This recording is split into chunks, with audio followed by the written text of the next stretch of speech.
Class 11th के सभी विद्यार्थी ध्यान दें। वार्षिक परीक्षा 2026 का आपका जो हिंदी का पेपर है 14 मार्च का आपका पेपर रहेगा। तो उसके लिए मैं आपको यहाँ पे ऐसे प्रश्न दे रही हूँ जो आपको एग्ज़ाम हॉल में देखने को मिलेंगे।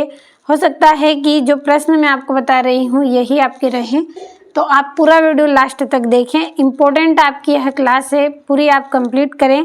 तो सोल्यूशन मैंने यहाँ पे कंप्लीट कर लिया है, केवल प्रश्नों को हम समझेंगे। तो चलिए शुरू करते हैं। पहला प्रश्न, तो पहला प्रश्न है सही विकल्प चुनिए। तो बोलते समय एक ही वाक्य में दो भाषाओं के प्रयोग को कहते हैं, तो कोड मिक्सिंग इसको कहते हैं। दूसरा है हिंदी साहित्य का स्वर्ण काल माना गया है, तो किसको? भक्ति काल को माना गया है। पूर्व मध्य काल है और भक्ति काल है। और जिस तरह मंच पर खेलने के लिए नाटक लिखे जाते हैं, उसी तरह कैमरे से फिल्माए जाने के लिए लिखी जाती हैं। तो क्या लिखी जाती है? पटकथा लिखी जाती हैं। अगला है आपका यहाँ पे आय प्रथा के लिए दिए बाएं कथनों को ध्यान से पढ़िए। तो इस प्रथा में कुएं खोदने वाला को सम्मिलित किया जाता है। दूसरा है चेजारों को मांगलिक अवसरों पर विशेष भेंट दी जाती है। कुएं के पानी को साफ रखने के लिए उसे ढककर रखने की प्रथा है। उपरोक्त में से सही कथन का चयन आपको विकल्प में से करना है। तो कथन आपका इसमें रहेगा पहले वाला और दूसरे वाला। तो यहाँ से हम लिखेंगे कथन 1 व 2 सही है। पांचवें छंद में अल्प विराम को क्या कहते हैं? तो यति कहते हैं। और किसी घटना का वर्तमान से अतीत में जाना क्या कहलाता है? फ्लैशबैक कहलाता है। तो ये आपके सही विकल्प हो गए हैं। और ऐप पर आपको 30 रुपये में स्पेशल पीडीएफ हम दे रहे हैं। स्पेशल पीडीएफ का मतलब है 100% आने वाले प्रश्न फुल सोल्यूशन के साथ। जल्दी से ऐप का सब्सक्रिप्शन ले और स्पेशल पीडीएफ आप 30 रुपये में प्राप्त करें। इस वीडियो के डिस्क्रिप्शन में लिंक दी गई है, चेक करें किस तरह से सब्सक्रिप्शन लेना है, पूरी जानकारी आपको मिल जाएगी। चलिए अगला आपका प्रश्न है, रिक्त स्थान की पूर्ति कीजिए। पहला है लॉर्ड कर्जन ने भारतवासियों को गर्म तवे पर डेडेस की भांति नचाया है, तो पानी की बूंद की तरह नचाया है। दूसरा है तातुस डेडेस थे, तो ये लेखक थे।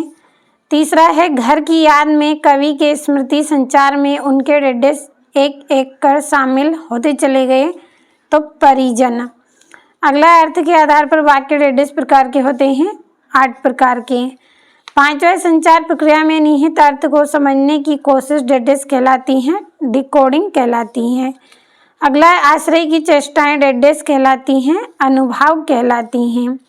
अगला आपका जो प्रश्न है सत्य सत्य लिखिए। तो अनुपम मिश्र पर्यावरणीय संबंधी आंदोलनों से जुड़े रहे, सत्य है। दूसरा है जो छंद वर्णों की संख्या पर आधारित होता है वह वार्णिक छंद कहलाता है, सत्य है। तीसरा है आदि अंत विलोम शब्द युग्म है, सत्य है। और अक महादेवी इंद्रियों को वश में करना चाहती हैं, तो सत्य है। और कार्यलीन पत्र औपचारिक पत्र श्रेणी में नहीं आते हैं, तो असत्य है। और नमक का दरोगा पाठ के लेखक बाल मुकुंद गुप्त हैं, तो ये आपका सत्य है, क्योंकि कौन है? प्रेमचंद्र हैं। यहाँ से चौथा प्रश्न जोड़ी आपको करनी है। पहला है शास्त्रीय नृत्य, इसकी रहेगी असम में किया जाता है। दूसरा है साप्ताहिक पत्र, तो उदंत मार्तंड। तीसरा है साये में धूप, तो दुष्यंत त्यागी हैं। और रस राज की जोड़ी आपकी रहेगी सिंगार रस है। और अक महादेवी वर्मा क्या है? बहन। और राजभाषा की जोड़ी आपकी रहेगी ऑफिशियल लैंग्वेज। ये हो गई जोड़ियाँ। चलिए अगले प्रश्न की ओर बढ़ते हैं।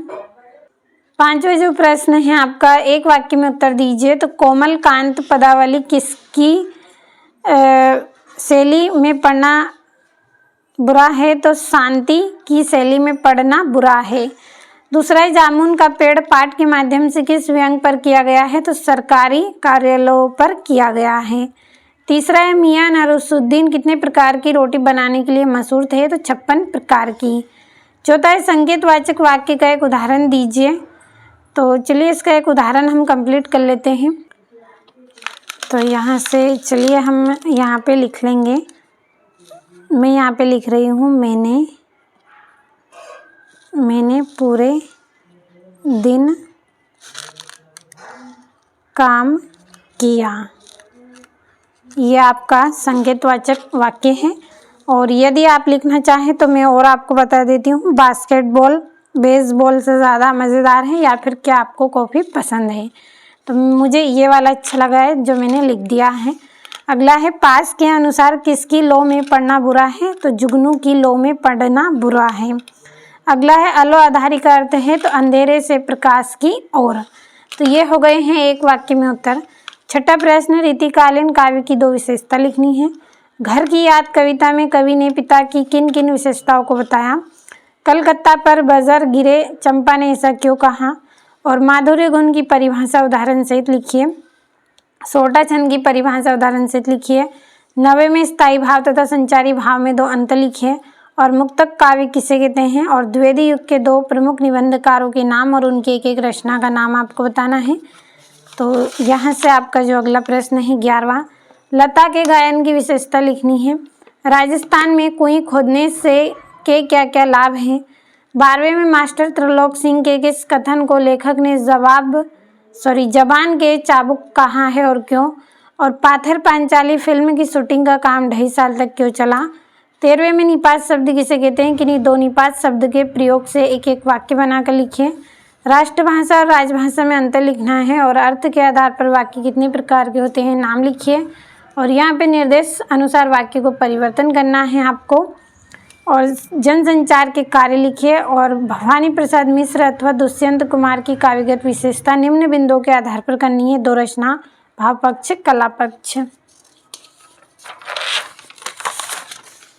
ये यहाँ से इसी तरह से 17वां है।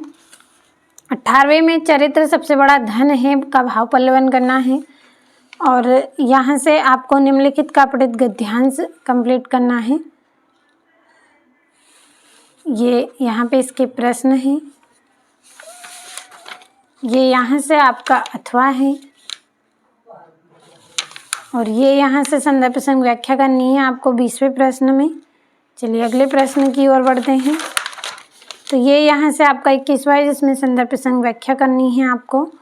यहाँ से आपका अथवा है। और 22वें में आपको अपने जिला के जिलाधीश को परीक्षा अवधि में ध्वनि विस्तारक यंत्र पर रोक लगाने हेतु आवेदन पत्र करना है। 23वें में आपको निबंध करना है। तो पूरे प्रश्नों का स्क्रीनशॉट लिया होगा, अच्छे से कंप्लीट करें, वीडियो को ज़्यादा से ज़्यादा शेयर करें और ऐप का सब्सक्रिप्शन जल्दी से लें और स्पेशल PDF आप प्राप्त करें।